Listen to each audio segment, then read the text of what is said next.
that fibroids can cause complications to get... Oh Lord. Hello everyone, my name is Aka and welcome to my channel.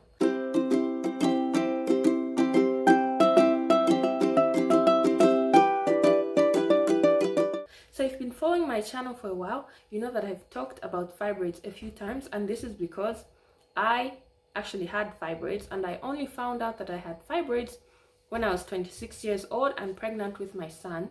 So the only reason I found out is because we had to do an ultrasound scan, and that's when we saw the fibroids. In this video, I'm going to be telling you 4 things that every woman should know about fibroids. Let's get this started. Before I begin this video, I am going to just describe what fibroids are. So fibroids are non-cancerous growths that grow in the uterine wall. In fact, let's just go to Google and just get the official technical definition. So here we go. What are fibroids? Fibroids are non-cancerous growths in the uterus that can develop during a woman's childbearing years. So number 1, the first thing that every woman should know is that fibroids are incredibly common. They are very, very common, and I know when you find out that you have fibroids initially, at least in my case, when I found out that I had fibroids, I felt very alone and very isolated. I thought it was a rare thing and that I was, one of the few people that had it. Of course, as I have mentioned in other videos, I had some knowledge of fibroids because my mom had fibroids, and I've asked her for her permission. She said it's fine for me to share this. So my mom had fibroids, and she only found out later on in her life. I think she was in her 30s or early 40s. Yeah, I think 30s, yeah.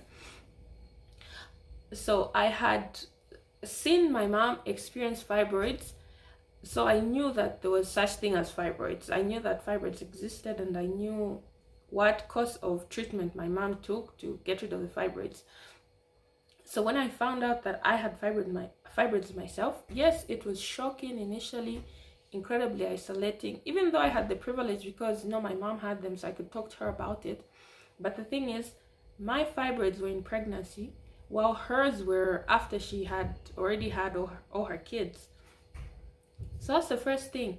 About 80% of women will at one point in their life suffer from fibroids. The second thing that I need every woman to know about fibroids is that fibroids can lead to anemia. And this is because in some women, fibroids can lead to prolonged and very heavy periods.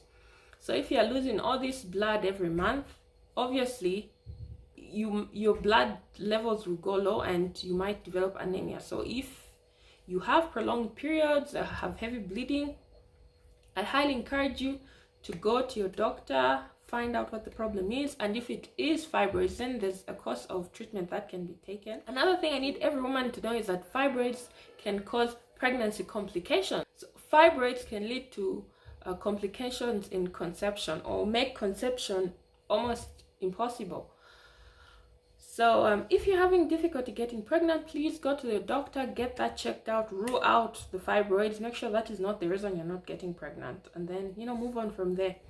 Another complication that fibroids may bring when you do get pregnant, like in my case, it can lead to red degeneration. So this is when the fibroid gets so big that it outgrows the blood supply and then it dies. So it turns red and then it dies.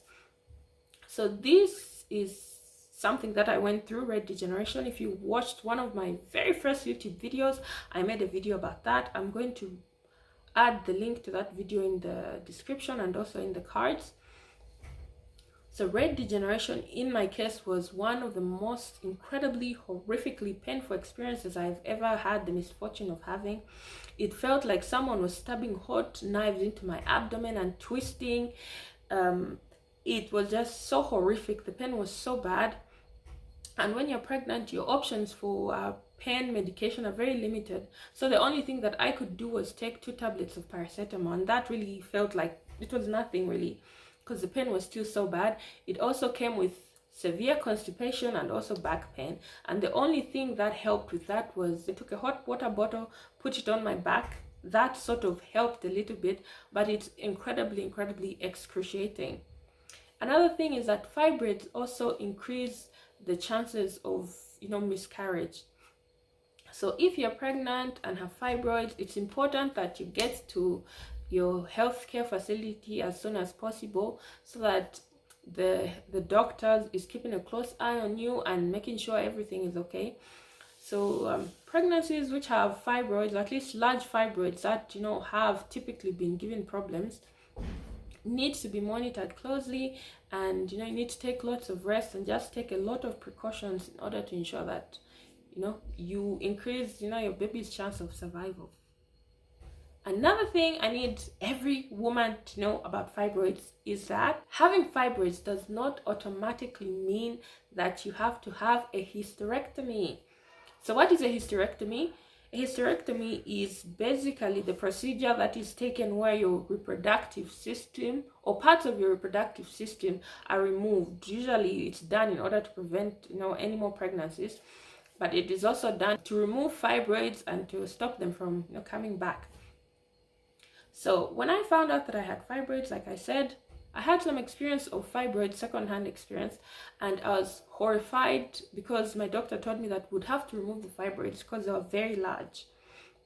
And so I was so sad at the thought of only having one baby, because I always wanted to have more than one child. So I thought if I had this surgery, it would mean they removed my uterus. But thankfully, that's not the case anymore. If you have fibroids, there are other options.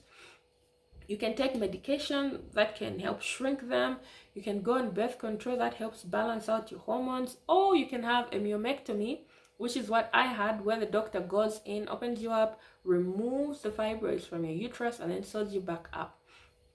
And then the chances of you getting pregnant are quite good, although the only way you really know what your fertility status is when you start trying for another baby. This is the end of my video for today. I hope you've enjoyed this video. I hope it's been informative or at least educative. If it has, please don't forget to leave a comment in the comment section. Don't forget to like this video, to subscribe to the channel, and to share with anyone who you think might benefit from watching this video. On that note, I'll see you in my next video. Bye.